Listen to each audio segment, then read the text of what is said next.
今日は僕の、車を紹介します。僕は足不自由なので、車、手動装置というのと旋回ノブをつけてます。で、今はブレーキを踏んでいる状態です。それは後で紹介しますので、手前に引くとアクセルになります。こんな感じで前に進んでおります。じゃあ手元に移してもらおうかな。手元のこの長い棒みたいのがウインカーです。左と右どっちもできます。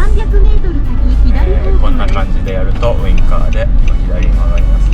で、奥に踏むと、ブレーキになります。道を間違えました。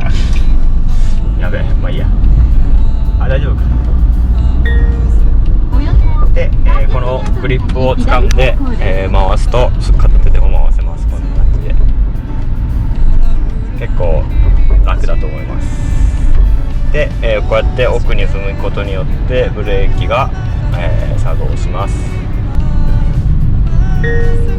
左方向です。ブレーキいきます。こんな感じで、まずはブレーキで減速してストップします。ストップした後にここにあるボタンを押すと止まります。これがブレーキを踏んだ状態です。まあそんな感じですかね。あとは、普通に足で踏み込むこともできるし、足でブレーキを踏むこともできる設計になってます。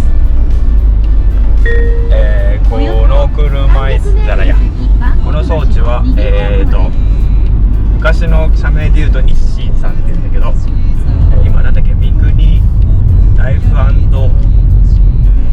テロップ入れときます。そんな感じです。